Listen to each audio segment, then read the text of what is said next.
O político e advogado Júlio Prestes foi eleito presidente do Brasil na disputa eleitoral do ano de 1930.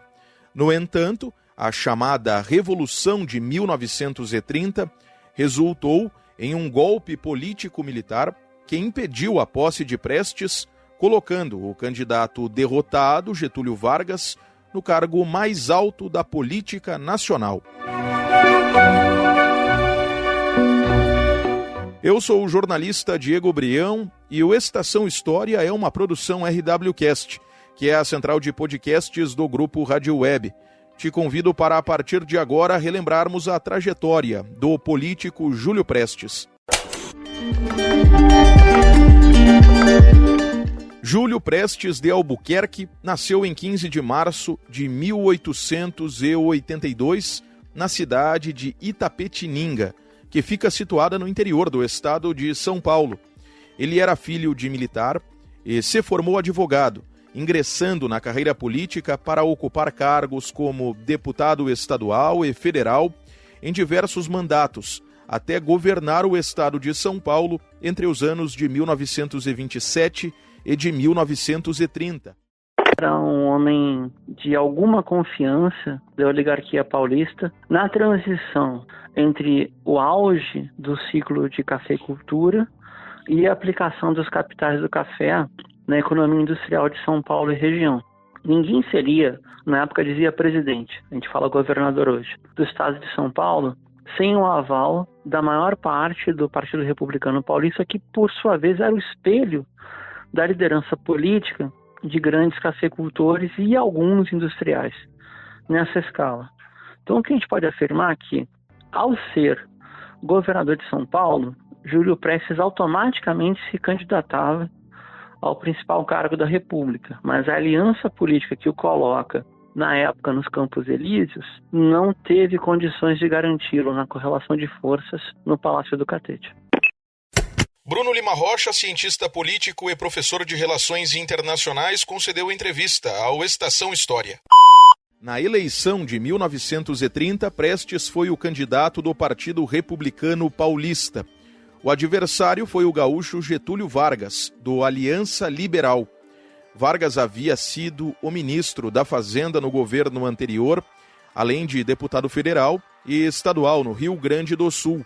Prestes foi o vencedor daquela disputa presidencial, tendo recebido cerca de 57% dos votos válidos. Vale recordar, esta taxa de participação se refere ao universo de voto exclusivamente masculino, porque naquele momento o voto feminino não era ainda uma realidade no país. Aproximadamente 5% da população nacional votou na eleição de 1930. 10 anos antes, em 1920, a população brasileira somava cerca de 30 milhões de pessoas, que é o dado anterior de referência mais próximo. Um candidato que espelhava uma oligarquia que liderava o país, mas que estava enfraquecida em função de suas alianças regionais. Também implicava que, diante de uma comoção nacional, como ocorreu na eleição de 1930, não bastavam mais os discursos da ordem. E vamos entender que a eleição de 30 também culminava na chegada a frações de poder, ou uma fração de elite dirigente, dos jovens tenentes rebeldes da década de 20. Então, você vai somar o que seria uma ala bastante numerosa do tenentismo, que era anti-oligárquica, modernizadora, a quebra da aliança com Minas, que dava estabilidade ao pacto da República Velha, a ascendência de oligarquias regionais, como é o caso do Nordeste, em especial do Rio Grande do Sul, e, fator externo, a quebra da Bolsa de 29 e praticamente a perda da renda do café como grande ingresso do Tesouro Nacional. Esse conjunto de fatores, mais a necessidade que o país via,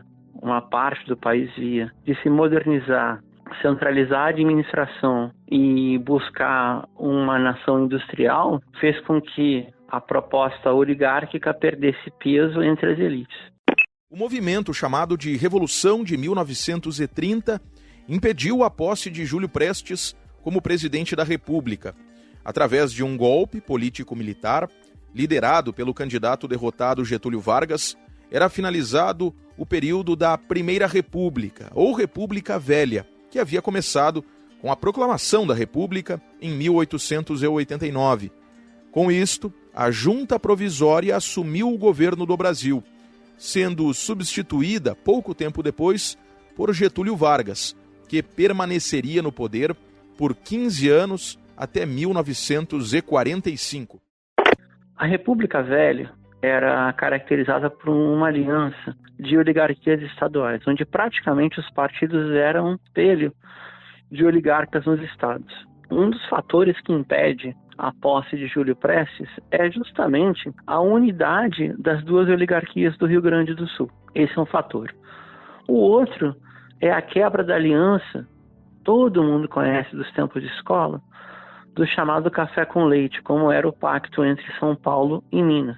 E o terceiro era uma ascensão, uma vontade de retomar uma posição de destaque a partir de oligarquias do Nordeste que se viam escanteadas desde o ciclo do algodão. O conjunto de oligarquias rebeldes ao Pacto da República Velha, mais a crise do sistema do café, a chamada crise de 29, que afeta diretamente os estoques de café e a capacidade do Brasil se manter como grande exportador, levam a uma compreensão que aquele pacto oligárquico já não tinha mais sobrevida. Daí veio a Revolução de 30 através da chamada Aliança Liberal.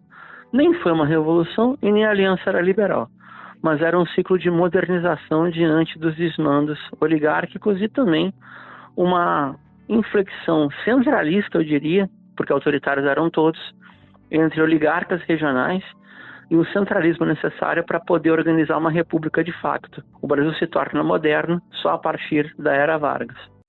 Depois da impossibilidade de assumir o cargo de presidente da República, Prestes se exilou na Europa, passando por países como Portugal, França e Espanha.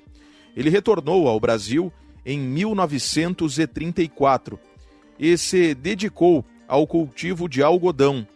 Em 1945, Prestes voltou a ter protagonismo no campo da política. Ele foi um dos fundadores do partido político União Democrática Nacional, UDN. No dia 9 de fevereiro de 1946, Júlio Prestes morreu aos 63 anos de idade. Este foi o Estação História de número 244, origens das informações utilizadas ao longo desta edição. Governo do Brasil, Tribunal Superior Eleitoral, TSE, Instituto Brasileiro de Geografia e Estatística, IBGE, Senado Federal, Câmara dos Deputados e Governo do Estado de São Paulo. Grupo Rádio Web, produção, apresentação e edição Diego Brião, coordenação da RWCast Rafaela Martinez, gerência de conteúdo Mariana de Freitas e direção de jornalismo Daniela Madeira. Nos principais agregadores de podcasts nas quartas-feiras é possível ter acesso às novas edições. Até a próxima recordação.